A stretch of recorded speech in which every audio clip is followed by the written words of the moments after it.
পরিবর্তনের কথা বলা হয়েছে। আমরা আইন ও মানবাধিকারের কথা যেটা বলা আছে, আপনারা জানেন যে বিচার বহির্ভূত হত্যাকাণ্ড বা গুমের শিকার যারা হয়েছে, আপনারা জানেন যে পৃথিবীতে সবচেয়ে জঘন্যতম অপরাধ হলো গুম। একটা মৃত মানুষের ক্ষেত্রে জানাজা হয়, তার পরিবারের লোকজন তার কবরের পাশে দাঁড়িয়ে দোয়া পড়তে পারে, কিন্তু গুম হওয়া একটা পরিবারের সন্তান জানে না তার বাবা বেঁচে আছে কিনা, তার স্ত্রী জানে কিনা তিনি বিধবা না সধবা। সেই রকম ঘটনার সাথে যারা পরিচিত তারা জানেন যে কত বড় মানবাধিকারের লঙ্ঘন এটির মাধ্যমে হয়েছে। অর্থনৈতিক সংস্কার কমিশন ধর্মীয় স্বাধীনতার ক্ষেত্রে বলা হয়েছে যে ধর্ম যার যার রাষ্ট্রসভার, এটি হচ্ছে এটির মূল প্রতিপাদ্য বিষয়। এর পাশে আরেকটা রয়েছে মুদ্রাস্ফীতি রোধে। আমরা জানেন যে জিনিসপত্রের দাম বাড়লে বেতন বাড়ে না, এর সাথে ওয়েজ বৃদ্ধির জন্য মজুরি তাকে সামঞ্জস্য করার কথা বলা হয়েছে মুদ্রাস্ফীতির সাথে সামঞ্জস্য রেখে। বিদ্যুৎ এবং শিল্প খাতকে আপনারা কিভাবে ধ্বংস করা হয়েছিল আপনারা জানেন। কুইক রেন্টাল আর ক্যাপাসিটি চার্জের নামে 1 লক্ষ কোটি টাকা দেশ থেকে পাচার হয়েছে। সেই দিনটি আর যেন ফিরে না আসে, মিশ্র শক্তি জ্বালানি যেন বাংলাদেশে আসে, শিল্প খাতের যেন বিকাশ হয়, সেটার কথা এখানে বলা হয়েছে। 19 নম্বর দফায় রয়েছে সবার সাথে বন্ধুত্ব, কারোর সাথে মিত্রতা শত্রুতা নয়। আমরা নতজনে পররাষ্ট্রনীতিতে বিশ্বাস করি না। স্বামী স্ত্রীর পররাষ্ট্রনীতিতে বাংলাদেশের জাতীয়তাবাদী দলের বিশ্বাস নয়। আপনারা জানেন যে আগামীবারে ক্ষমতায় রাখতে হবে আওয়ামী লীগকে, এই কথা যে পররাষ্ট্রমন্ত্রী বলেন অথবা যে দেশের যে দলের সাধারণ সম্পাদক বলেন যে তলে তলে সব ঠিক হয়ে গেছে, এই নীতির পররাষ্ট্রনীতি বাংলাদেশ জাতীয়তাবাদী দল বিশ্বাস করে না। প্রতিরক্ষা বাহিনীকে সকল বিতর্কের ঊর্ধ্বে রাখা, তাদেরকে সক্ষমতা প্রদান করা এবং দেশের মানুষের 20 কোটি লোকের প্রত্যেককে প্রতিরক্ষা বাহিনীর সদস্যত্বে পরিণত করা, যাতে করে আমাদের সংবিধান, আমাদের সার্বভৌমত্ব এবং আমাদের অখণ্ডতা নিয়ে কেউ যেন, যত বড় শক্তি তিনি হোক না কেন, আমাদের দিকে যেন কেউ চোখ তুলে তাকাতে সাহস না করে। এইরকম একটি প্রতিরক্ষা ব্যবস্থার কথা বলা হয়েছে। সকল ক্ষেত্রে বিকেন্দ্রীকরণের ক্ষেত্রে বলা হয়েছে যে স্থানীয় সরকার ব্যবস্থাতে অন্য কারো খবরদারিত্ব চলবে না। কোনো নির্বাহী আদেশে স্থানীয় সরকারের নির্বাচিত জনপ্রতিনিধি যারা আছে তাদেরকে পদচ্যুত করা যাবে না, এই ব্যবস্থাপনার কথা বলা আছে। এবং এই ক্ষেত্রে বলা আছে যে ইউনিয়ন পরিষদের নির্বাচনের ক্ষেত্রে কোনো অবস্থাতে দলীয় প্রতীক ব্যবহার হবে না। আপনারা জানেন যে শহীদ মুক্তিযোদ্ধাদের তালিকা আমাদের দেশে হয়নি। আমরা অনেক লক্ষ লক্ষ শহীদের কথা বলি, কিন্তু এই দেশের জন্য যাদের সবচেয়ে বড় অবদান তাদের জন্য কোনো তালিকা নেই। আমরা মুনতাসির বাবুল সাহেবকে রাজাকারের তালিকা করতে দেখি, কিন্তু ওনারা শহীদের তালিকা কখনো করেননি। বাংলাদেশের রাষ্ট্র ব্যবস্থাতে যারা বাংলাদেশের জন্মের জন্য যাদের সবচেয়ে বড় অবদান, তাদের জন্য তালিকা না হয়ে অন্য কোনো তালিকার অগ্রাধিকার থাকতে পারে না। সুতরাং শহীদদের মর্যাদা প্রতিষ্ঠিত করার কথা বলা হয়েছে মুক্তিযোদ্ধাদের সাথে। যুব উন্নয়ন নীতির ক্ষেত্রে খুবই গুরুত্বপূর্ণ একটা কথা বলা হয়েছে যে ডেমোগ্রাফিক ডিভিডেন্ডের সময় আমাদের আছে, যে জনশক্তি বাংলাদেশের এখন আছে তাদেরকে সবচেয়ে বেশি আমরা কর্মক্ষম তাদের জন্য ব্যবহার করতে পারি, সেটি হচ্ছে আমাদের আগামী দিনের প্রত্যাশার জায়গা হবে। এবং আপনারা জানেন এখানে আরেকটি কথা বলা হয়েছে যে যদি রাষ্ট্র কাউকে যদি কর্মসংস্থানের সুযোগ করে দিতে না পারে, তাহলে 1 বছর সময় পর্যন্ত তার যোগ্যতার মাপ অনুযায়ী রাষ্ট্র তাকে এই বেকার সহায়তা দিবে। বলবো আমরা এটাকে বেকার ভাতা বলতে চাই না, আমরা বলতে চাই এটা কর্মহীন মানুষের জন্য সহায়তা ভাতা প্রদান করা হবে। আপনারা জানেন যে নারীর মর্যাদার কথাটি বিএনপি সবসময় অগ্রাধিকারের সাথে বলে। আমরা আমাদের দলের যিনি চেয়ারপারসন তিনি জানেন যে সবসময় নারীদের ক্ষেত্রে তার কত বড় অবদান এই বাংলাদেশের জন্য তিনি রেখেছেন। শহীদ রাষ্ট্রপতি জিয়া রহমান প্রথম থেকে শুরু করেছিলেন নারীকে ক্ষমতায়ন করার মধ্য দিয়ে। জনাব তারেক রহমান সবসময় বলেন যে 3জন মানুষের দ্বারা তিনি প্রভাবিত হন, তারা 3 জনই নারী। এক হচ্ছে তার মা, এক হচ্ছে তার স্ত্রী, আরেকজন হচ্ছে তার কন্যা। একটি নারী পরিবৃত একটা পরিবারে বসবাস করার মধ্যে দিয়ে জনাব তারেক রহমানের নারীদের প্রতি যে ভদ্রতা বা তার যে পরিমাণ সম্মান রক্ষা করার যে বোধটি সৃষ্টি হয়েছে, বাংলাদেশের রাজনীতিতে এর সমকক্ষতা আপনি খুঁজে পাবেন না। এরই একটি অন্যতম বড় প্রমাণ হচ্ছে তিনি কি প্রবর্তন করতে চেয়েছেন, ফ্যামিলি কার্ড। ফ্যামিলি কার্ডটি কার নামে দিতে চেয়েছেন, পরিবারের নারী সদস্যের জন্য, যাতে কি হয় তিনি সম্মানিত বোধ করেন এবং এই কার্ডটি অন্য কারো নামে হবে না। সুতরাং ওই পরিবারে তার সুরক্ষা নিশ্চিত হবে, পরিবারের পুরুষ সদস্য তার প্রতি কোনো রকম অবিচার করতে পারবে না, পরিবার থেকে তাকে বিচ্যুত করতে পারবে না। এরই নাম হচ্ছে একটি দফাতে নারীর সুরক্ষা মর্যাদার কথা বলা। চাহিদা এবং জ্ঞান ভিত্তিক কথা, আপনারা জানেন যে শিক্ষা ব্যবস্থা আপনাদের প্রত্যেকেই, আপনার প্রত্যেকেরই সন্তান রয়েছে লেখাপড়া করে। আমরা ইতিমধ্যে এর আগে তথাকথিত সৃজনশীল শিক্ষা এবং একমুখী শিক্ষার নামে আমরা ছেলে মেয়েদেরকে ব্যাঙের নাচতে দেখেছি অথবা রান্নাঘরে গিয়ে ডিম ভাজতে দেখেছি। সেই রকম শিক্ষা ব্যবস্থাতে আমরা ফেরত যেতে চাই না। জনাব তারেক রহমান বলেছেন যে বাংলা এবং ইংরেজির পাশে তৃতীয় একটি বিদেশি ভাষা শিখতে হবে। তিনি আরও এর সাথে যুক্ত করেছেন যে এক্সট্রা কারিকুলার অ্যাক্টিভিটিতে শুধুমাত্র লেখাপড়ার জন্য স্কুলে গেলে চলবে না, তাকে যে কোনো একটা খেলার সাথে সংযুক্ত হতে হবে, অথবা সঙ্গীত কিংবা বিতর্ক কিংবা উপস্থিত বক্তৃতা কোনো না কোনো একটি জ্ঞানমূলক একটি কর্মকাণ্ডের সাথে সংযুক্ত থাকতে হবে। এবং তিনি এর সাথে আরেকটি কথা বলেছেন তিনি সর্বোচ্চ সম্মান দিতে চান প্রাইমারি স্কুলের শিক্ষকদের। তিনি এটা চান না যে সকালবেলা ধান খেতে ধান চাষ করে বিকেলবেলা গিয়ে স্কুলে গিয়ে পড়াবে, অথবা সকালবেলা স্কুল করে বিকালবেলা গিয়ে দোকানদারি করবে। এই রকম প্রাথমিক শিক্ষক যদি থাকে, বাংলাদেশের মেরুদণ্ড কখনো শক্ত হয়ে ভবিষ্যতের কোনো জনগণ বা জনগোষ্ঠী তৈরি করতে পারে না। সবার জন্য স্বাস্থ্য, এটার কথা তিনি সবসময় এত চমৎকৃতভাবে বলেন, তার কারণ আপনারা জানেন তার স্ত্রী ডক্টর জুবাইদা রহমান ইংল্যান্ডে ন্যাশনাল হেলথ সার্ভিসেসে একজন কার্ডিওলজিস্ট হিসেবে কাজ করেন। ফলে তিনি এই স্বাস্থ্যের গুরুত্ব এবং মর্যাদাটাকে বোঝেন বলেই সবার জন্য স্বাস্থ্যের ক্ষেত্রে বলেছেন যে কোনো মানুষ বিনা চিকিৎসাতে কোনো লোকের মৃত্যু হবে না, এটি এই স্বাস্থ্য ব্যবস্থা নিশ্চিত করবে। এবং পর্যায়ক্রমিকভাবে সকলের জন্য সর্বোচ্চ স্বাস্থ্য ব্যবস্থা পর্যন্ত তারা ফ্রি করতে চায়। এটি হচ্ছে বিএনপির অঙ্গীকার। আমি শেষ করি কয়টা, এরপরে আর অল্প কয়টা আছে।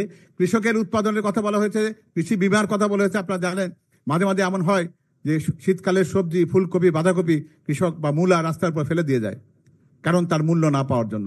সেটিকে নিশ্চিত করার জন্য বলা হয়েছে যে কৃষি বিমা, এবং কৃষকের জন্য তার মুরগি যদি অকালে মৃত্যুবরণ করে, গবাদি পশুর যদি কোনো ক্ষতি হয়, তাহলে রাষ্ট্র সেটার জন্য ব্যবস্থা করবে। যোগাযোগ ব্যবস্থাকে পরিবর্তন করতে চান উনি কি জন্য? আমরা বলি যে আমরা নদীমাতৃক বাংলাদেশে বাস করি, কিন্তু এটা কি সত্যি কথা যে নদী দিয়ে, নৌকা দিয়ে আমরা বাংলাদেশের এক জায়গা থেকে আরেক জায়গায় যেতে পারি? কোনো জলযান কি যায় এটা? সুতরাং আমাদের দেশের জলসম্পদকে সংরক্ষণ করার জন্য গ্রীষ্মকালে সেটার থেকে সে সুবিধা নিয়ে জমি চাষ করার জন্য দরকার এই পানির ব্যবস্থাপনা, সেটি করার কথা বলা হয়েছে।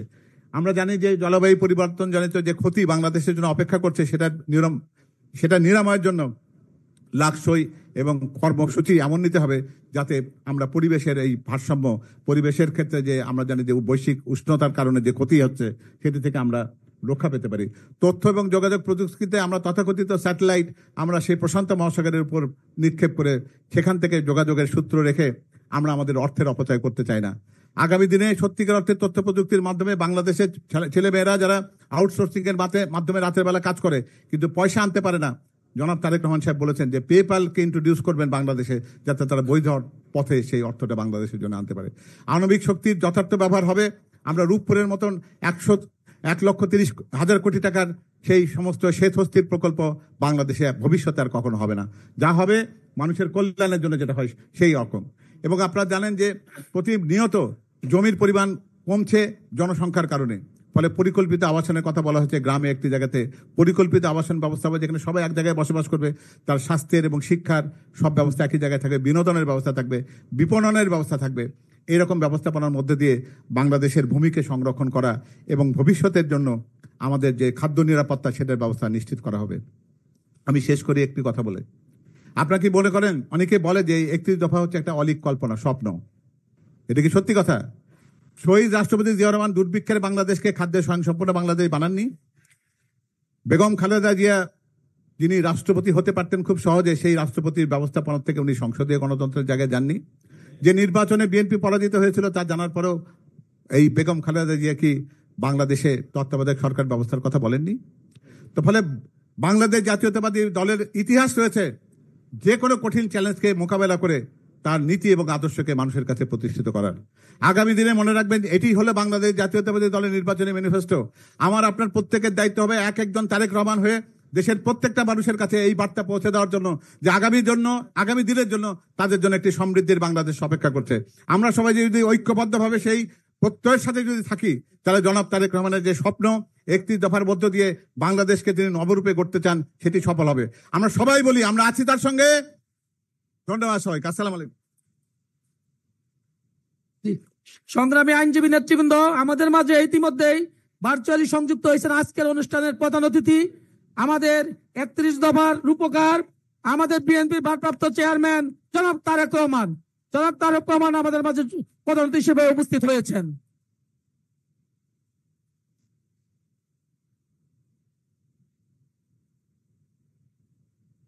বিজ্ঞ আইনজীবী ভাই বোনেরা, ইতিমধ্যে আমাদের মাঝে আসন গ্রহণ করেছেন আমাদের সম্মানিত আলোচক, জাতীয়তাবাদী আইনজীবী ফোরাম কেন্দ্রীয় কমিটির সংগ্রামী সভাপতি এবং বার কাউন্সিলের ভাইস চেয়ারম্যান, বিএনপির ভাইস চেয়ারম্যান, আমাদের সিনিয়র অ্যাডভোকেট জনাব জয়নুল আবেদিন স্যার। জয়নুল আবেদিন স্যার আমাদের মাঝে ইতিমধ্যে আসন গ্রহণ করেছেন।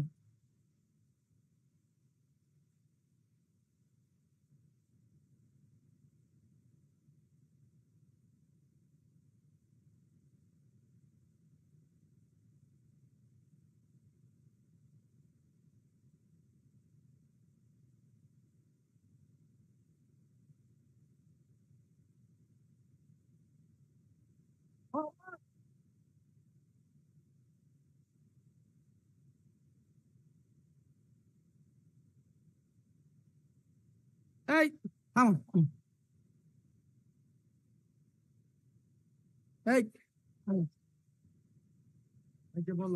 বিজ্ঞ আইনজীবী নেতৃবৃন্দ, আমরা আমরা আমরা এখন এই আলোচনায় ফিরে যাচ্ছি। এখন আপনাদের সামনে 31 দফার উপর আলোচনা নিয়ে আসছেন আজকের সম্মানিত আলোচক, জাতীয়তাবাদী আইনজীবী ফোরাম কেন্দ্রীয় কমিটির সংগ্রামী মহাসচিব এবং বিএনপির আইন সম্পাদক, যিনি 64 জেলাবারে জাতীয়তাবাদী আইনজীবী ফোরামকে অত্যন্ত সুসংগঠিতভাবে পরিচালিত করছে, আমাদের সেই প্রান্তীয় নেতা ব্যারিস্টার কায়সার কামাল স্যার এখন মূল্যবান বক্তব্য রাখবেন। বিসমিল্লাহির রহমানির রহিম।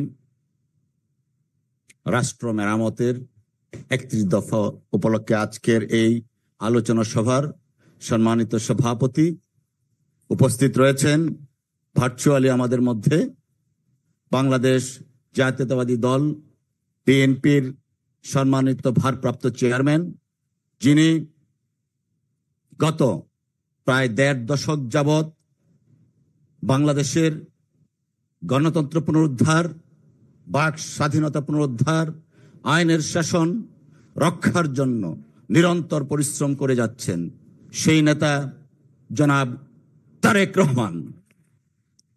উপস্থিত অন্যান্য আলোচকবৃন্দ এবং আমার সামনে উপবিষ্ট ঢাকা বারের সাবেক সভাপতি সম্পাদক সহ বিভিন্ন পর্যায়ের নেতৃবৃন্দ এবং আমার লার্নেড ফ্রেন্ডস, আসসালামু আলাইকুম।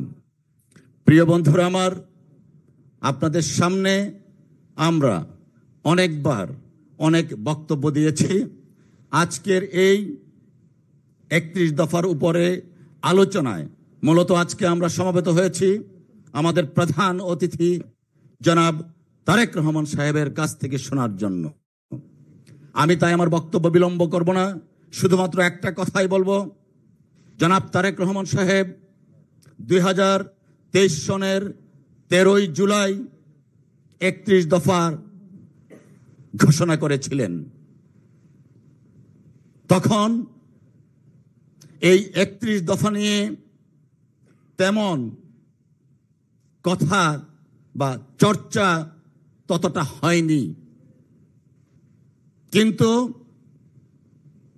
ফ্যাসিস্ট রেজিমের প্রধান শেখ হাসিনা বাংলাদেশ থেকে পালিয়ে যাবার পর, যখন টেকনাফ থেকে তেতুলিয়া, রূপসা থেকে পাথুরিয়া জনাব তারেক রহমান সাহেব প্রণীত এই 31 দফা মানুষের কাছে যাচ্ছে, তখন আমরা, আপনারা সমস্ত আবাল বৃদ্ধ বনিতা বুঝতে পারছেন এই 31 দফার মধ্যে কি আছে।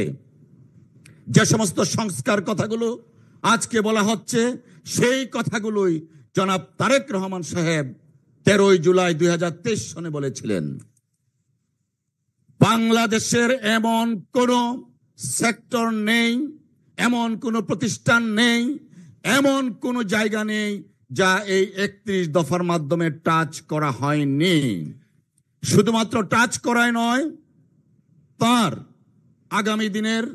আগামীর ভবিষ্যৎ বাংলাদেশ বিনির্মাণের একটা রাজনৈতিক কমিটমেন্ট হচ্ছে 31 দফা। আর পাশাপাশি আমরা যারা গণতন্ত্র প্রেমী, আমরা যারা আইনের শাসনে বিশ্বাস করি, আমরা যারা মানবাধিকার কথা বলি, আমরা যারা মনে করি স্বাধীন সার্বভৌম বাংলাদেশের আমাদের প্রত্যেকটা নাগরিকের স্বাধীনতা থাকতে হবে, আর সেই স্বাধীনতার রক্ষা কবচ হচ্ছে 31 দফা।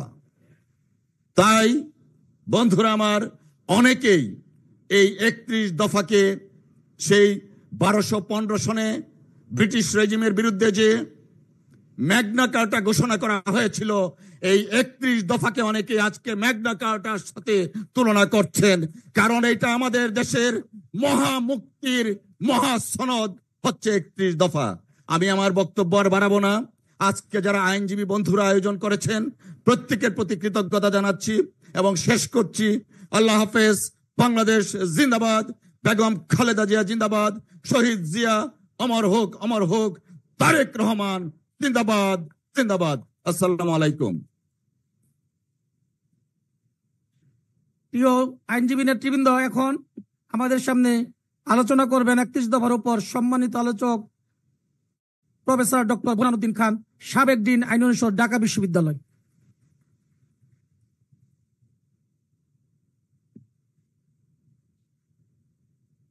আজকের অনুষ্ঠানের সভাপতি,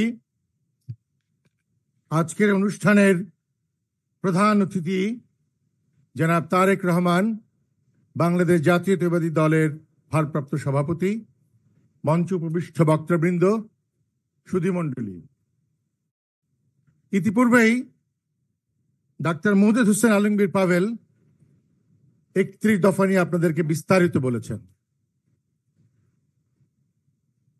ব্যারিস্টার কায়সার কামাল আরো কিছু বিষয়ের আলোকপাত করেছেন। প্রত্যেকে কিন্তু 31 দফার গুরুত্বের কথা বলেছেন। 31 দফা কেন গুরুত্বপূর্ণ? প্রথমে আমি 4টি পয়েন্টের গুরুত্বের কথা বলবো। প্রথম, এটি শহীদ রাষ্ট্রপতি জিয়াউর রহমান সাহেবের 19 দফার উপর ভিত্তি। দ্বিতীয়ত, দেশনেত্রী বেগম খালেদা জিয়া ঘোষিত বিএনপির ভিশন 2030 আলোকে প্রস্তুতকৃত। তৃতীয়ত, জনাব তারেক রহমান ঘোষিত 27 দফা কর্মসূচির আলোকে এটি গঠিত। চতুর্থ, এটি হলো যুগপৎ আন্দোলনের শরিক সকল রাজনৈতিক দলের ঐক্যমতের ভিত্তিতে সংশোধিত ও সম্প্রসারিত রূপে প্রণীত। অর্থাৎ জাতীয়তাবাদী দলের তিনটি ডকুমেন্টের বেসিস করে যতগুলি রাজনৈতিক দল এই আওয়ামী ফ্যাসিস্ট সরকারের বিরুদ্ধচারণ করেছিল, যারা একসাথে আন্দোলনে ছিল, তারা সকলের ঐক্যমতের ভিত্তিতেই এই 31 দফা। এজন্য 31 দফা আমাদের জন্য প্রয়োজন এবং এজন্যই আমরা 31 দফা পালন করব প্রতিটি অক্ষরে অক্ষরে।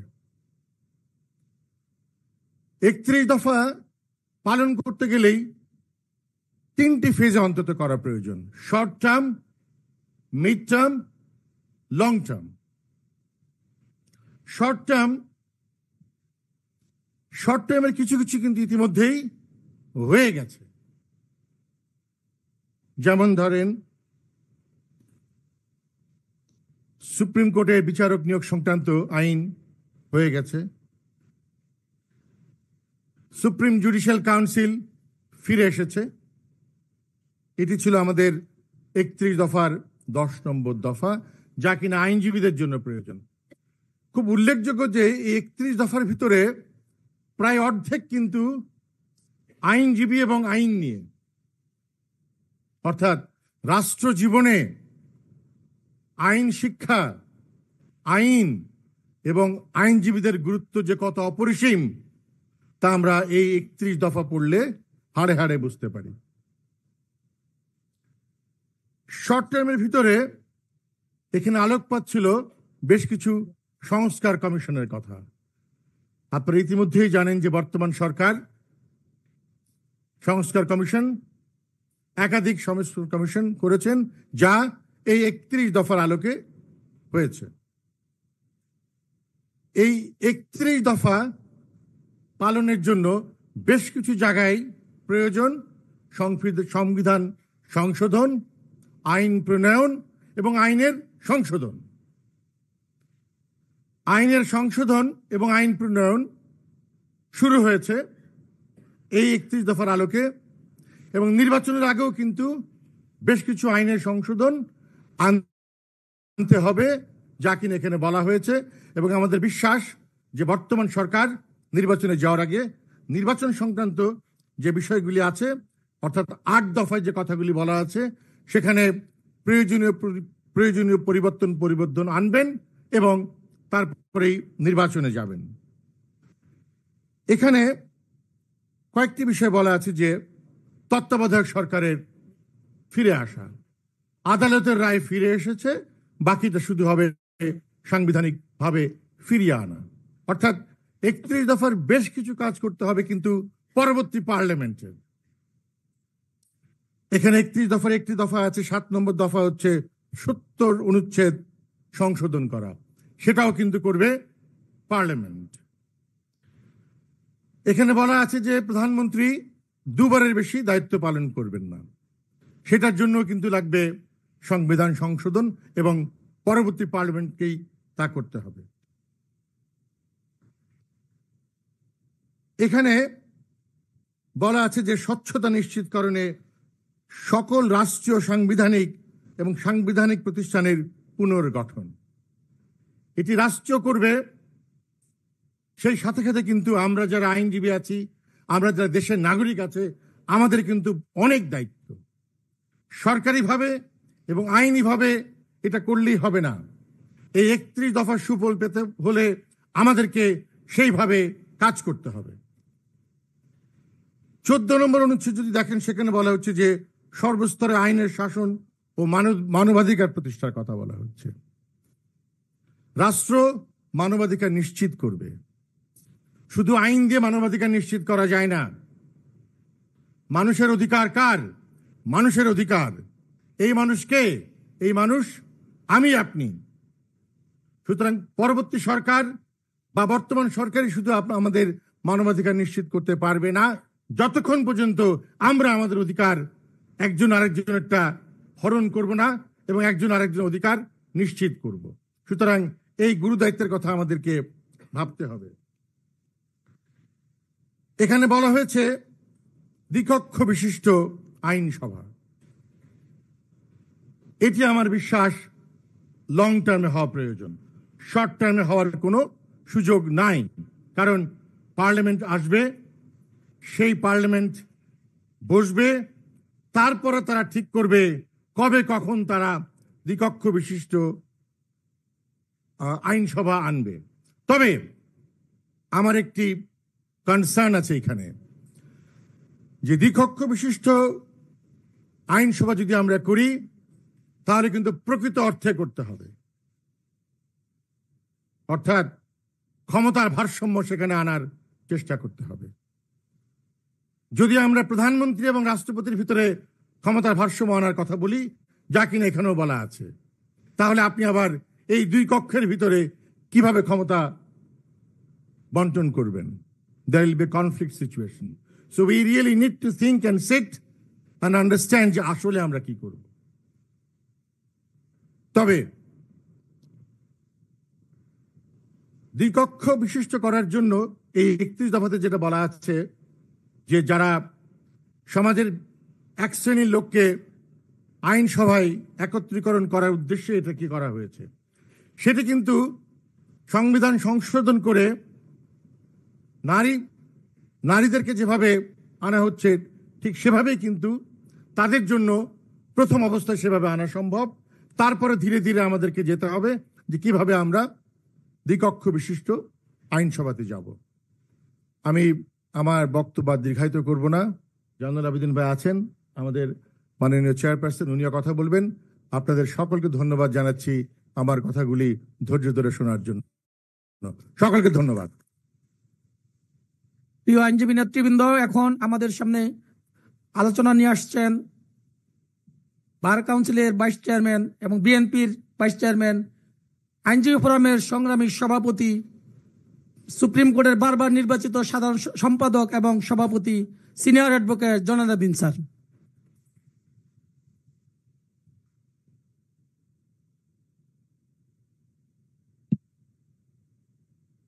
বিসমিল্লাহির রহমানির রহিম। 31 দফার উপরে আলোচনার আজকের সম্মানিত সভাপতি, আমাদের মাননীয় প্রধান অতিথি, যার প্রতীক্ষায় বাংলাদেশ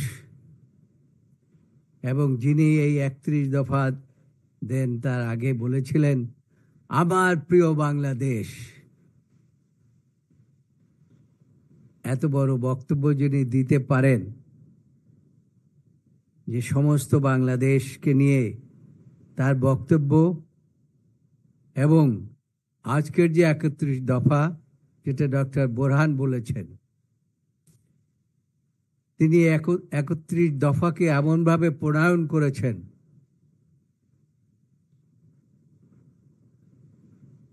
যেখানে শহীদ রাষ্ট্রপতি জিয়াউর রহমানের ছিল 19 দফা, পরবর্তীতে 27 দফা, এবং সমস্ত রাজনৈতিক দলের আশা আকাঙ্ক্ষার প্রতিফলন ঘটিয়ে যিনি এই 31 দফা তৈরি করেছেন, তার বক্তব্যই আজকে মুখ্য হবে আমাদের নেতা জনাব তারেক রহমান। তারেক রহমান 31 দফা দিয়ে প্রমাণ করেছে যে গত 53 বছরে বাংলাদেশটা যে অবস্থায় পরিচালিত হওয়ার কথা ছিল সে অবস্থায় পরিচালিত হতে পারে নাই। গণতন্ত্র প্রাতিষ্ঠানিক রূপ পায় নাই, অর্থনৈতিক অবস্থার পরিবর্তন হয় নাই, মানুষের অবস্থার পরিবর্তন হয় নাই। আমি যেহেতু আইনজীবী, আইনজীবীদের কথাও বলতে হয়। সেটা হচ্ছে ডক্টর বোরহান, আপনি বলেছেন জুডিশিয়াল কমিশনের কথা, কিন্তু অত্যন্ত দুর্ভাগ্য হচ্ছে, আমি জানি না কিভাবে হয়েছে, আমাদের নেতা কিন্তু এটা চায় নাই। আমাদের নেতা বিচার বিভাগের স্বাধীনতা চেয়েছেন, বিচার বিভাগ স্বাধীনভাবে বিচার কার্য পরিচালনা করবে সেটা চেয়েছেন, এবং সেই জন্য এই বিচার বিভাগের সংস্কারের জন্য প্রয়োজন ছিল এবং প্রয়োজন আছে। আমাদের নেতা মনে করেন যে আইনজীবীদের প্রতিনিধিত্ব, কিন্তু যে সংস্কার আমরা ইতিমধ্যে দেখছি সেখানে আইনজীবীদের প্রতিনিধিত্ব অনুপস্থিত। এটা খুবই দুঃখজনক। এটা আমাদের আইনজীবীদের জন্য, বাংলাদেশে এখন প্রায় 90,000 আইনজীবীরা আছে, কাজেই এই আমাদের জন্য খুবই অপমানজনক। মাননীয় নেতা, আজকে আপনি বক্তব্য রাখবেন 31 দফার উপরে, তা শোনার জন্য আপনি দেখেন এইখানেই নয়, এই নিচের তলায়ও এর চাইতে আরো বেশি আইনজীবী উপস্থিত হয়েছেন। কাজে তারা আপনার বক্তব্য শুনবেন। আমি আর বেশি কিছু সেই জন্য আজকে বলতে চাই না, তবে আমার মনে হয় পার্লামেন্টে অবশ্যই এই বিষয়টি চিন্তার মধ্যে অবশ্যই আসবে এবং আপনার চিন্তার মধ্যেও আছে। যদি এখন গণতান্ত্রিক সরকার থাকতো তাহলে হয়তো এইভাবে আইনজীবীরা তাদের এই সংস্কারের প্রতিনিধিত্ব থেকে বঞ্চিত হতো না। মাননীয় নেতা, আপনি আমাদের আইনজীবীদের জন্য যে সময় দিয়েছেন, এজন্য আপনাকে আইনজীবীদের পক্ষ থেকে আন্তরিক অভিনন্দন এবং ধন্যবাদ জানাচ্ছি।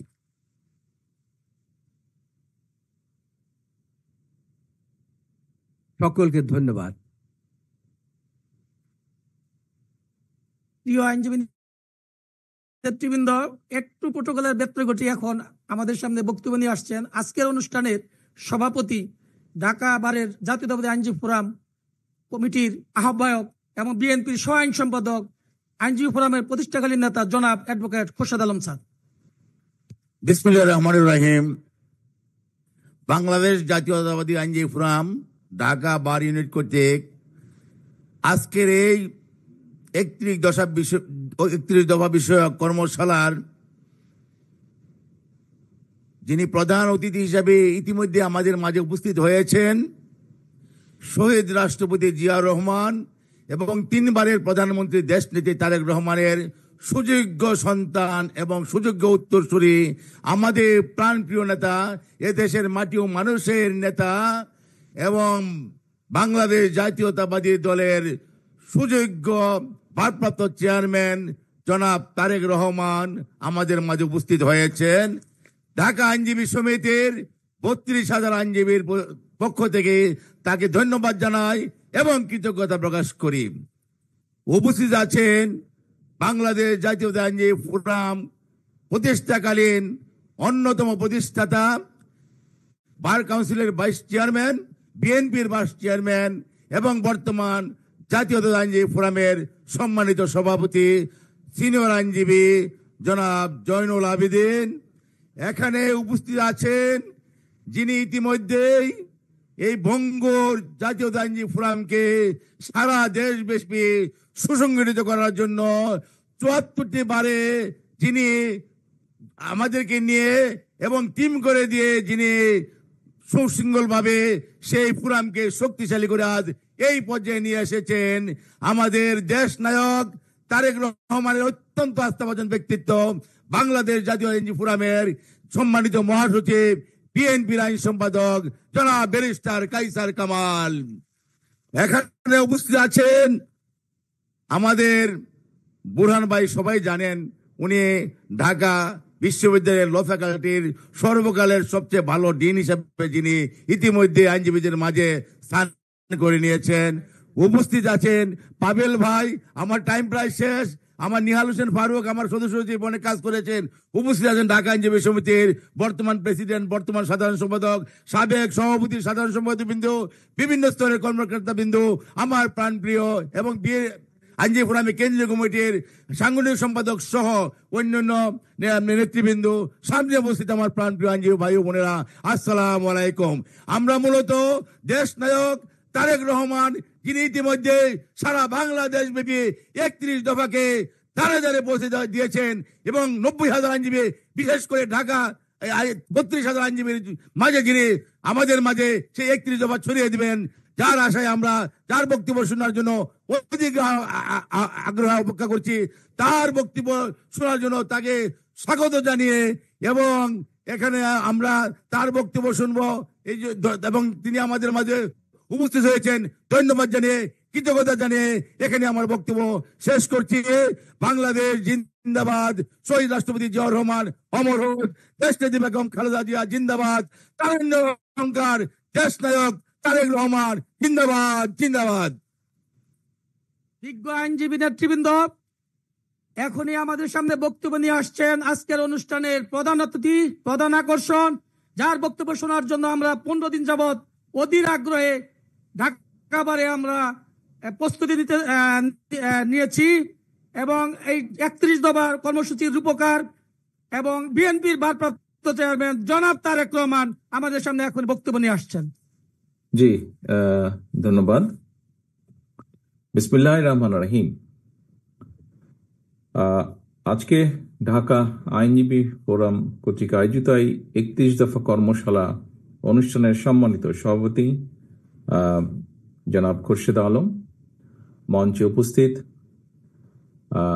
বাংলাদেশ জাতীয়তাবাদী আইনজীবী ফোরামের সম্মানিত সভাপতি জনাব জয়নুল আবেদিন, উপস্থিত ব্যারিস্টার কায়সার, উপস্থিত প্রখ্যাত আইনজীবী প্রফেসর বুরহানুদ্দিন, উপস্থিত বাংলাদেশ জাতীয়তাবাদী দল মিডিয়া সেলের আহ্বায়ক জনাব ডক্টর পাভেল সহ আমার সামনে উপস্থিত এই হলের ভেতরে এবং ক্যামেরার মাধ্যমে আমি দেখেছি যে একটি অন্য ঘরেও আরো আইনজীবী উপস্থিত আছেন যারা শুনছেন বা দেখছেন।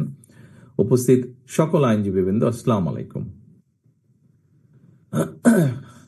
আপনাদেরকে প্রথমে আন্তরিক ধন্যবাদ জানাই যে এই অনুষ্ঠানটিতে কথা বলার সুযোগ হওয়ার জন্য। আমার মনে হয় আপনারা ডক্টর পাভেলের কাছ থেকে আমাদের 31 দফার যে পুরো বিষয়টি, এই বিষয়টি সম্পর্কে আপনারা এর মধ্যেই সম্পূর্ণভাবে মোটামুটিভাবে শুনেছেন এবং আমাদের লক্ষ্য কি, উদ্দেশ্য কি সংক্ষিপ্তভাবে উনি তুলে ধরেছেন খুব সুন্দরভাবে। এখন এই যে 31 দফা, এই 31 দফাটির শুরু করার আগে আমরা যদি ভিন্নভাবে একটা বিষয় চিন্তা করি, সেটি হলো যে আপনারা আজকে যারা এখানে উপস্থিত আছেন, সেটি সুপ্রিম কোর্ট হোক, হাই কোর্ট হোক, ঢাকা বার হোক অথবা বাংলাদেশের অন্য যে বারগুলো আছে সবগুলো বারের কেউ না কেউ কোনো না কোনো সদস্য আজকে এখানে উপস্থিত আছেন। একজন আইনজীবী হিসাবে যদি আপনি একটু পিছনে ফিরে তাকান, তাহলে বিগত 15-16 বছর বা 17 বছর আমরা যদি সেই 111 থেকে ধরি, তাহলে আপনি আপনার যে সেক্টরটি, এই সেক্টরে কি অবস্থা হয়েছে, কি অরাজকতা হয়েছে, কি অবিচার, কি অন্যায় হয়েছে, এটি আপনাদের প্রত্যেকের মেমোরিতে রয়ে গিয়েছে, স্মৃতিতে রয়ে গিয়েছে। এখন প্রিয় উপস্থিতিবৃন্দ, ঠিক একইভাবে যেহেতু আপনারা এমন একটি পেশায় আছেন, আপনাদেরকে আপনার পেশাগত দায়িত্বের কারণে বিভিন্ন মানুষের সাথে আপনাদেরকে মিশতে হয়, কথা বলতে হয়।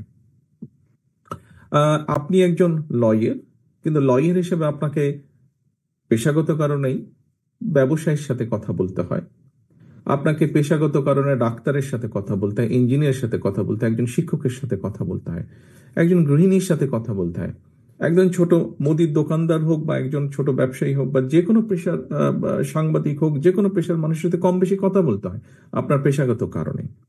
এবং সবার কাছ থেকে বিগত 15 বছর বিভিন্নভাবে আপনারা বিভিন্ন নির্যাতনের কাহিনী শুনেছেন, অত্যাচারের কাহিনী শুনেছেন, ডিপ্রাইভ, যেই শব্দটি বাংলাদেশে বহুল এখন জনপ্রিয় আলোচিত, বৈষম্য যেই শব্দটি, এই বৈষম্যের শিকার হয়েছেন বহু লক্ষ কোটি মানুষ এই বাংলাদেশের। আর বাংলাদেশ জাতীয়তাবাদী দল সহ যে সকল রাজনৈতিক দল স্বৈরাচারের সময় মানুষের অধিকার আদায়ের আন্দোলনে সোচ্চার ছিল, মানুষের অধিকার, রাজনৈতিক অধিকার প্রতিষ্ঠার আন্দোলনে সোচ্চার ছিল, সেই সকল দলের নেতা বা কর্মীদের কি অবস্থা হয়েছে তার চাক্ষুষ প্রমাণ হচ্ছে না আপনারা। অর্থাৎ আপনাদের এই সেক্টর সহ, আইন সেক্টর সহ, বিচার ব্যবস্থা সহ সর্বক্ষেত্রে একটি অরাজক অবস্থা ছিল, একটি ভঙ্গুর পরিস্থিতি হয়ে গিয়েছিল না হয়ে গিয়েছে, অর্থাৎ এখনো ক্ষেত্র বিশেষে এটা চলমান আছে।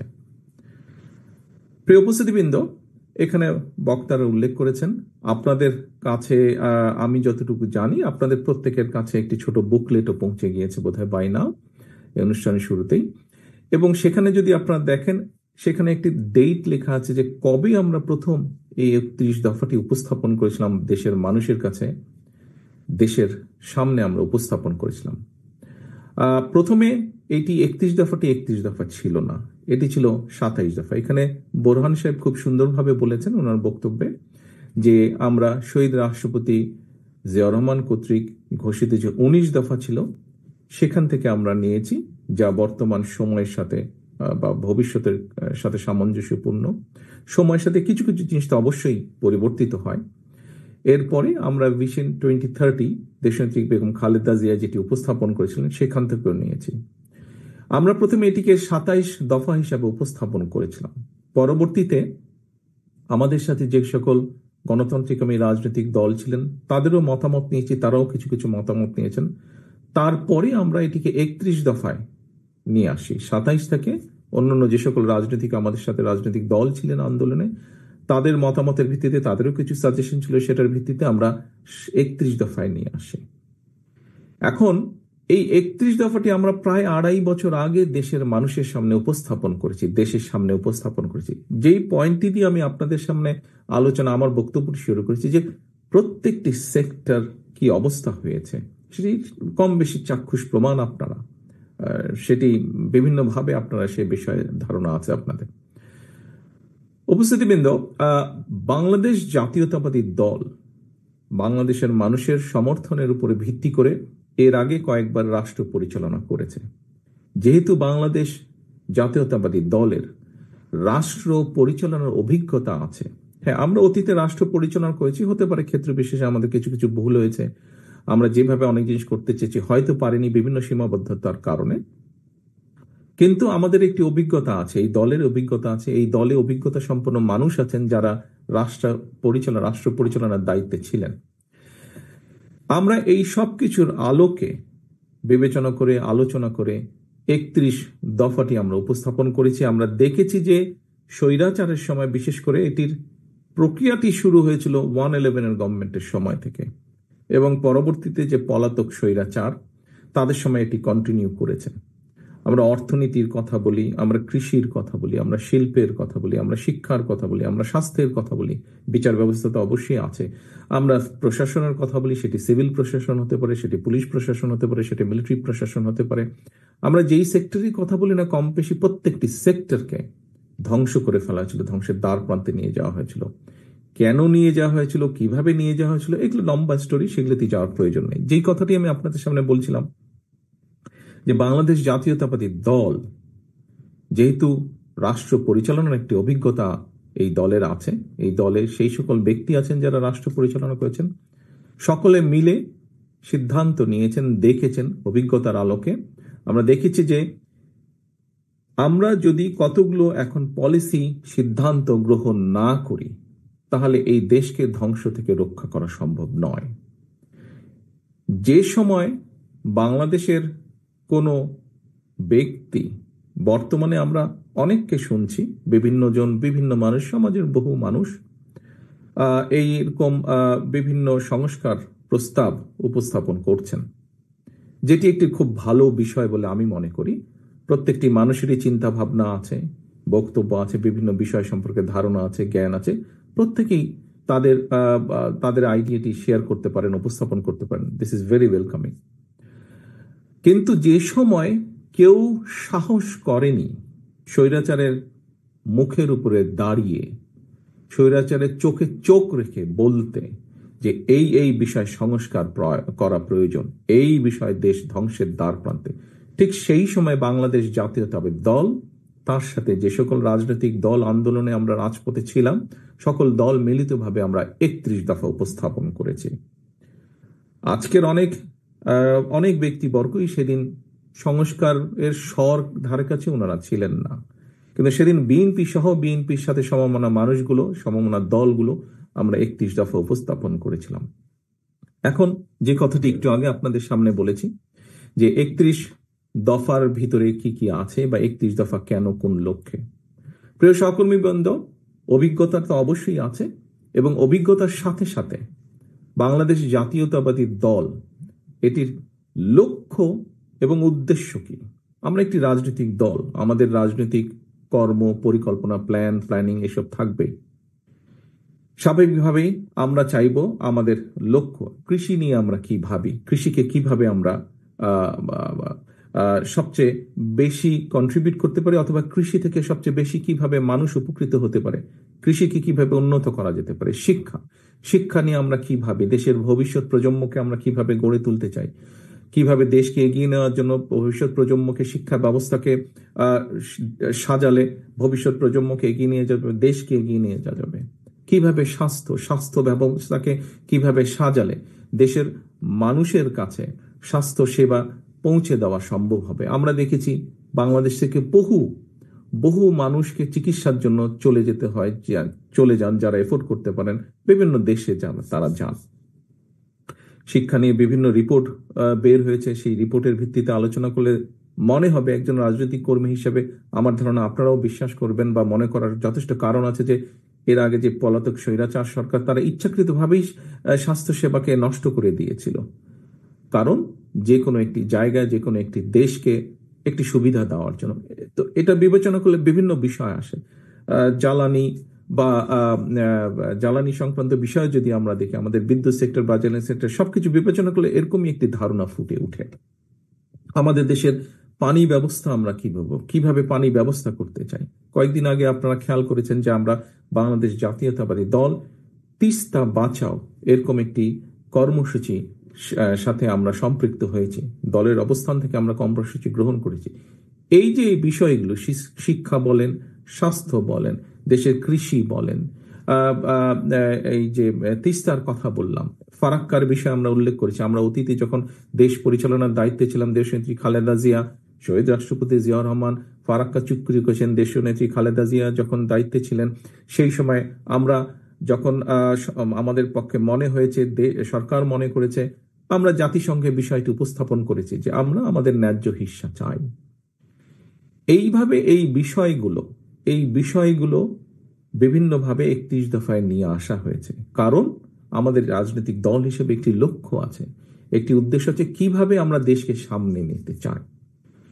প্রিয় উপস্থিতিবৃন্দ, একটি 31 দফার মধ্যে মনে হয় আরেকটি বিষয় আছে, বোরহান সাহেব খুব সুন্দরভাবে ওখানে তুলে ধরেছেন। একটি তো আছে এইসব কর্ম পরিকল্পনা, যেখানে আমরা মানুষের, সে বেকার হোক, সেটি অর্ধশিক্ষিত হোক, অল্প শিক্ষিত হোক, শিক্ষিত বেকার হোক, বেকারদের কর্মসংস্থান কিভাবে করতে চাই, আমরা শিল্প ব্যবস্থাকে কিভাবে সাজাতে চাই। একটু আগে আমি বলেছি কৃষি, স্বাস্থ্য, এইগুলো সেক্টর, অর্থাৎ যেগুলোতে মানুষ সরাসরি উপকৃত হবে, যেগুলোতে মানুষ উপকৃত হবে, মানুষ স্বস্তিতে থাকবে, এরকম কতগুলো সাবজেক্ট আছে। আর আরেকটি ভাগ আছে, যেই ভাগটির সাথে কম বেশি পেশাগত কারণে আপনাদের একটি সম্পর্ক আছে। সেটি যেমন উল্লেখ করতে হয়, যেমন আমরা বলেছি আপার হাউস বা দ্বিকক্ষ বিশিষ্ট একটি বিষয়। আমরা বলেছি আমরা তত্ত্বাবধায়ক সরকার ব্যবস্থাকে পুনর্বিবর্তন করতে চাই। আমরা বলেছি যে আমরা যেটি আছে যে রাষ্ট্রপতি এবং প্রধানমন্ত্রীর মধ্যে ক্ষমতার একটি ভারসাম্য।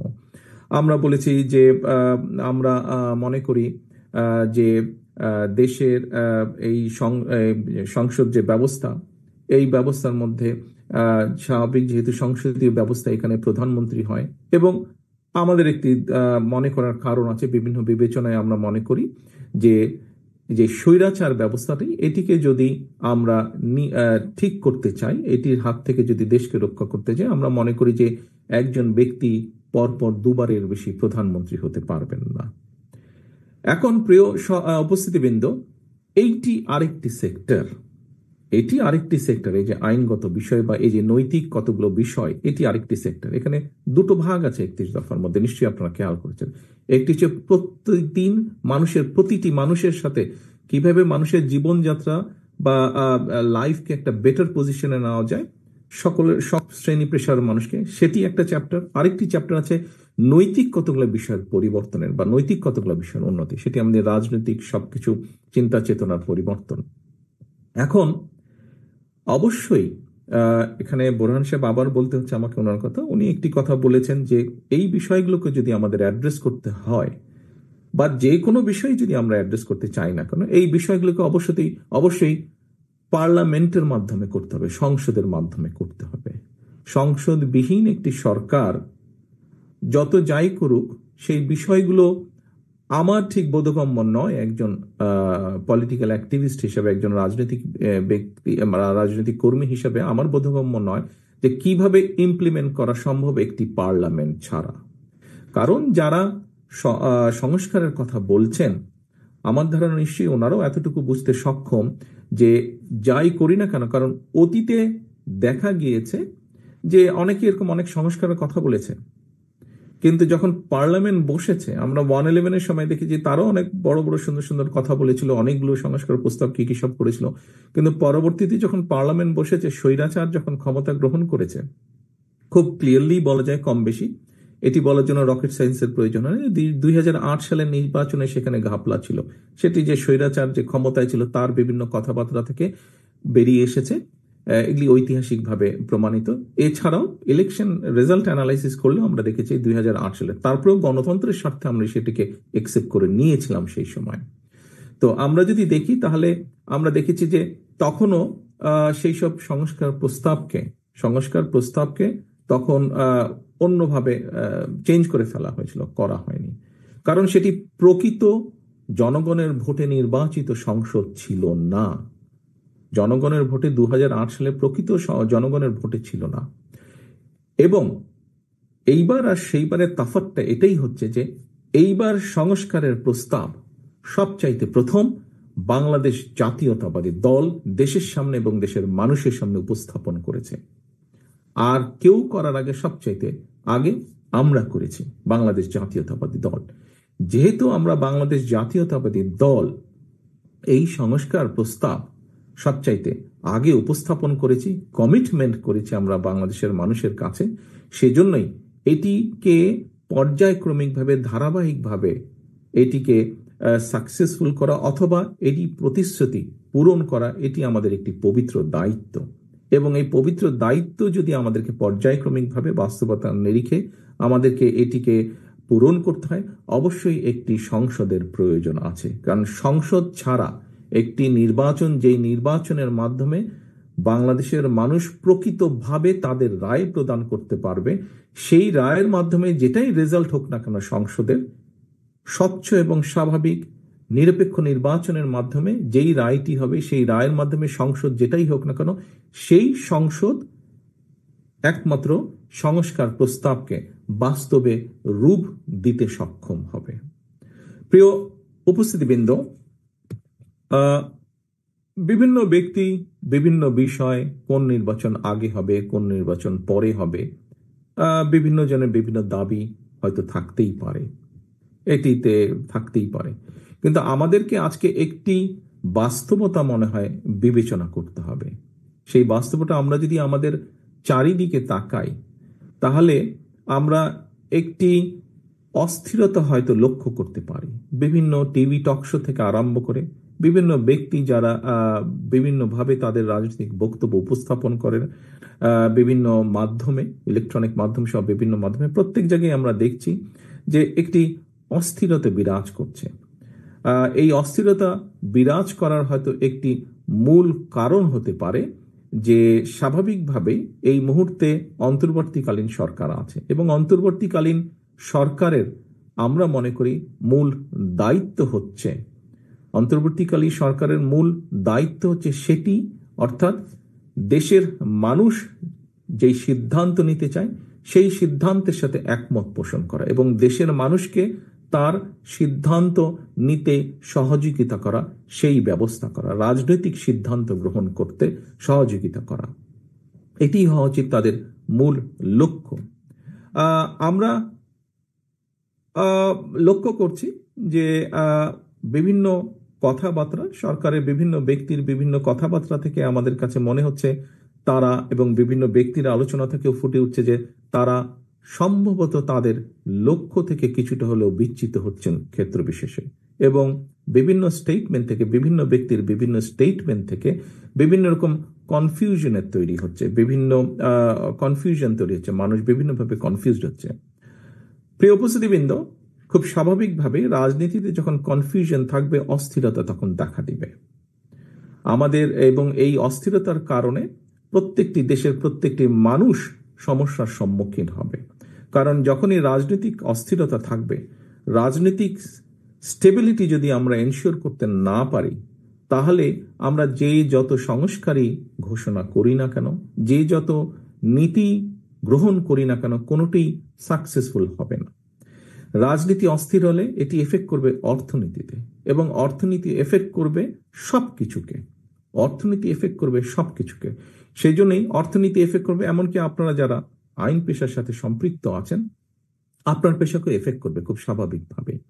একজন ক্ষুদ্র মুদি দোকানদার বলি, একজন রিক্সা চালক বলি, একজন সিএনজি চালক বলি, একজন মাঝারি ব্যবসায়ী বলি, যে কারো কথাই বলি না কেন, প্রত্যেকটি ক্ষেত্রে কিন্তু এফেক্ট করবে এবং প্রতিটি মানুষ ক্ষতিগ্রস্ত হবে। সেই জন্য আমাদের মূল লক্ষ্য হওয়া উচিত, অন্তর্বর্তীকালীন সরকার সহ প্রতিটি মানুষের আমাদের মূল লক্ষ্য হওয়া উচিত অবশ্যই দেশকে আগামী দিনে একটি যত দ্রুত সম্ভব একটি স্টেবল স্থিতি অবস্থার কাছে নিয়ে আসা। আমরা যখন একটি স্থিতি অবস্থার মধ্যে নিয়ে আসব, সারা পৃথিবীতে যেটি গ্রহণযোগ্য বিষয় যে রাজনৈতিক অস্থিরতা বলুন বা রাজনৈতিক আলোচনা বলুন, রাজনৈতিক তর্ক বিতর্ক বলুন, সেটিকে সংসদের মধ্যে নিয়ে আসা। সংসদই হচ্ছে সবচেয়ে বড় জায়গা, সবচেয়ে মূল জায়গা, যেখানে রাজনৈতিক বিষয়ে আলোচনা, সিদ্ধান্ত যাই হোক না কেন সেটি সংসদের মধ্যে হয়ে থাকে। আমরা যদি সংসদকে কার্যকর করতে যত দেরি করব, এই অস্থিরতা, এই তর্ক বিতর্ক সবকিছু তখন সংসদের বাইরে চারিদিকে ছড়াতে থাকবে, এবং সংসদের বাইরে যত বেশি এটি ছড়াবে, তত সব জায়গায় বিভিন্নভাবে অর্থনীতি থেকে শুরু করে সামাজিক অবস্থান থেকে শুরু করে সকল জায়গায় একটি অস্থিরতা দেখা দিবে, যা সামগ্রিকভাবে দেশকে ক্ষতিগ্রস্ত করবে। কাজেই প্রিয় উপস্থিতিবৃন্দ, আপনারা এখানে আছেন, আপনাদের নামের সাথে একটি লার্নের শব্দ সবসময় ব্যবহার করা হয়, এবং এই কথাটি কম বেশি আমরা সবাই বিশ্বাস করি, এটি যথার্থতা আছে। সেজন্যই আজকে এখানে যেই উপস্থিতিবৃন্দ আপনারা উপস্থিত আছেন, আপনারা আমি মনে করি সমাজের একটা দর্পণ হিসাবে আপনাদেরকে আমরা বিবেচনা করতে চাই, এবং সেই জন্যই আপনাদের এখানে বিশাল একটি ভূমিকা আছে। এখানে আপনারা এই পেশার সাথে যারা জড়িত আছেন, আপনাদের একটি বিশাল ভূমিকা আছে। কি সেই বিশাল ভূমিকা? সেই বিশাল ভূমিকাটা হচ্ছে যে এই যে আমি যেভাবে আপনাদের সামনে উপস্থাপন করার চেষ্টা করেছি যে দেশে একটি স্থিতি অবস্থা প্রয়োজন আমাদের। স্বৈরাচার দেশকে যে অবস্থায় রেখে গিয়েছে, পলাতক স্বৈরাচার, দেশে অবশ্যই দ্রুত একটি স্থিতি অবস্থার প্রয়োজন। প্রিয় উপস্থিতিবৃন্দ, একটি কথা, আমি জানি না এই কথাটি কে কিভাবে গ্রহণ করবেন, তবে একটি কথা আমি মনে করি, দেখুন, তালি পাওয়া কথা বলা খুব সহজ ব্যাপার, কিন্তু ক্ল্যাপিং পাওয়ার জন্য এরকম রাজনীতির চটকদার এরকম অনেক কথা থাকে, কথা যেগুলো আমরা বলতে পারি, বাট বাস্তবতা বা বাস্তব কিন্তু অনেক ভিন্ন, অনেক রূঢ়। বাস্তবে আমাদেরকে অনেক বিষয়ে ডিল করতে হয়। আমাদেরকে বলতে আমরা বোঝাচ্ছি সকলকে আমাদেরকে মেনে চলতে হয়, বুঝে চলতে হয়। সেজন্য আমি বলছি যে আজকে যেই কথাগুলো আমি বলার চেষ্টা করেছি আপনাদের সামনে, বলতে চাইছি আপনাদের সামনে, সেটি হচ্ছে যে আমরা যত দ্রুত দেশে একটি স্থিতি অবস্থা, মানে এইটি আগে করব না ওটি আগে করব, ওটি আগে করব না এটি আগে করব, এই তর্ক বিতর্ক যদি চলতে থাকে তাহলে সামগ্রিকভাবে জাতি কিন্তু ক্ষতিগ্রস্ত হবে আরো বেশি, দেশ তো ক্ষতিগ্রস্ত হবে এবং বিভিন্ন সমস্যা দেখা দিবে। সেজন্যই আমরা মনে করি, বিএনপির অবস্থান থেকে আমরা মনে করি, রাজনৈতিক দল হিসেবে আমরা মনে করি, একজন রাজনৈতিক কর্মী হিসেবে আমি মনে করি, দেশে যত দ্রুত সম্ভব একটি স্থিতি অবস্থা আনা সম্ভব, তত দ্রুত দেশকে ধ্বংসের কিনারা থেকে ধীরে ধীরে বের করে নিয়ে আসা সম্ভব, সরিয়ে নিয়ে আসা সম্ভব। অনেকেই বলে থাকেন, কোনো ব্যক্তি, আমি শুনেছি, অনেকের না বলেও কোনো ব্যক্তি বলার চেষ্টা করেন বা বলে থাকেন যে নির্বাচন হলেই কি সব সমস্যার সমাধান হয়ে যাবে?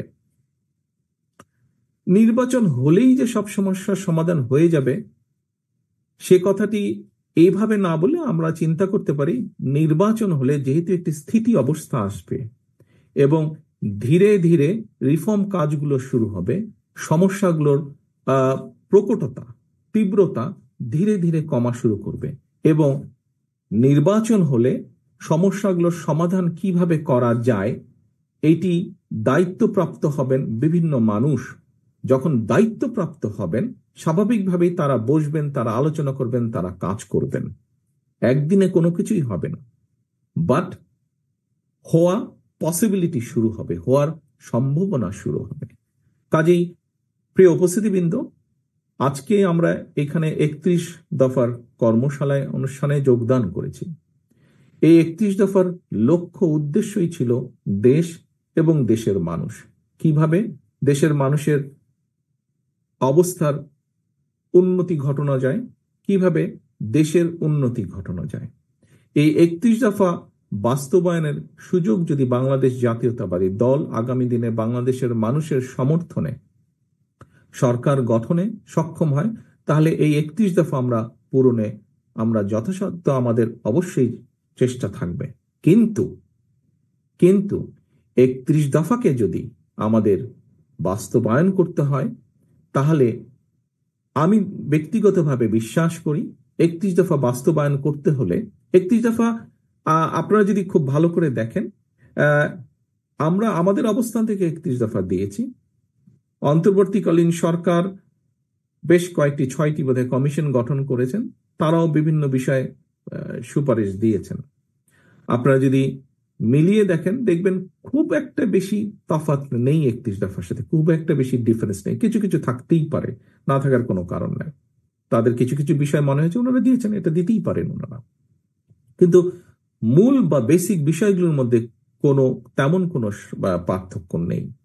তাই যদি হয়ে থাকে তাহলে অবশ্যই আমরা মনে করি, এবং একই সাথে আপনারা প্রথমেই যেই কথাটি বলেছি, বোরহান সাহেব ওনার বক্তব্যে বলেছেন যে 31 দফা শুধু বিএনপির না, বিএনপির সাথে আমরা আরো কতগুলো রাজনৈতিক দল, যেই দলগুলোর সাথে আমাদের রাজনৈতিক আদর্শেরও ভিন্নতা আছে, কিন্তু সেই দলের নেতৃবৃন্দও কিন্তু আলোচনা পর্যালোচনা করে, আমরা তাদের সাথে আলোচনা করে আমরা সকলে মিলে দিয়েছি। কাজেই 31 দফা এই বাংলাদেশের একটি বৃহৎ জনগোষ্ঠীর মতামতের রিফ্লেকশন।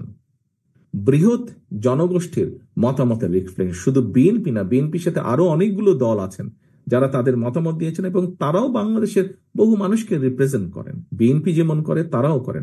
কাজে একটি বৃহৎ জনগোষ্ঠীর রিপ্রেজেন্টেশন হচ্ছে বা রিফ্লেকশন, বৃহৎ জনগোষ্ঠীর মতামতের রিফ্লেকশন হচ্ছে এই 31 দফা। কাজে এখানে খুব অন্য কারোর সাথে বা বর্তমানে যারা দিচ্ছেন তাদের সাথে খুব তফাৎ হওয়ার কোনো কারণ নেই। 31 দফা পূরণ করতে হলে শুধু আমরা ইনশাল্লাহ জনগণের সমর্থনে সরকার গঠনে সক্ষম হলে আমরা 31 দফা পূরণে প্রতিটি দল, প্রতিটি মানুষের আমাদের সহযোগিতা কাম্য। প্রতিটি দল, প্রতিটি মানুষের সহযোগিতা কাম্য আমাদের। আমরা একা পারবো না, যেহেতু দেশ গঠন একক কোনো কাজ নয়। দেশ গঠন, দেশকে রাষ্ট্র পুনর্গঠন, রাষ্ট্রের কাঠামোকে পুনর্গঠন করতে হলে একক সরকারের পক্ষে সম্ভব নয়। এটি দরকার সকল মানুষের সমষ্টিগত প্রচেষ্টার মাধ্যমে। প্রিয় উপস্থিতিবৃন্দ, আমি দৃঢ়ভাবে বিশ্বাস করি যে আজকে আপনাদের সামনে 31 দফা খুব সুন্দরভাবে আরো অনেক বিস্তারিতভাবে ডক্টর পাভেল আপনাদের সামনে উপস্থাপন করেছেন। আপনাদের হয়তো কারো কারো মনে কোনো প্রশ্ন ছিল, আমার মনে হয় এই প্রশ্নের পুরোটা না হলেও অনেকটার উত্তর আপনারা খুঁজে পেয়েছেন। আপনাদের সকলের কাছে আমার একটি একান্ত অনুরোধ থাকবে, আপনারা যেই ছোট ছোট বইটি নিয়েছেন এটি যদি আপনারা দয়া করে কষ্ট করে যদি একটু রিপ্রিন্ট করে নেন, অথবা বিএনপি কেন্দ্রীয় কার্যালয়ে পাবেন। আইনজীবী বাংলাদেশ জাতীয়তাবাদী আইনজীবী ফোরামের মাধ্যমে আমরা কিছু কিছু আপনাদেরকে সরবরাহ করতে সক্ষম হব। আপনারা যতটুকু সম্ভব, এখানে যেহেতু জাতীয়তাবাদী আইনজীবী ফোরামেরই অধিকাংশ সদস্য উপস্থিত আছেন, আপনাদের সকলের কাছে অনুরোধ থাকবে যতটুকু আপনাদের কাছে যেভাবে সম্ভব, যখন মনে করবেন আপনার ক্লায়েন্ট যারা আসবে দয়া করে তাদের সামনে খুব সংক্ষেপে হলে 31 দফার বিষয়টি তুলে ধরবেন। আর যদি সম্ভব হয় চেষ্টা করবেন 31 দফার একটি বই, ছোট যেই বইটি বুক পকেটে রাখা যায়, এই বইটি দয়া করে যাকে যাকে সম্ভবভাবে মনে করবেন তার কাছে বইটি পৌঁছে দিবেন, তার সামনে আপনি কথাটি দয়া করে তুলে ধরবেন। আমি একটু আগে যে কথাটি বললাম, যে কোনো দেখুন একটি বিল্ডিং, 5 তলা একটি বিল্ডিং গড়ে তুলতে হয়তো 150-200 শ্রমিক অক্লান্ত পরিশ্রমের মাধ্যমে গড়ে তুলতে সক্ষম হন, কিন্তু বিল্ডিংটি যদি ভেঙে ফেলতে হয় আমার মনে হয় 1-2জন শ্রমিকের পক্ষেই সম্ভব পুরো বিল্ডিংটি ভেঙে ফেলা।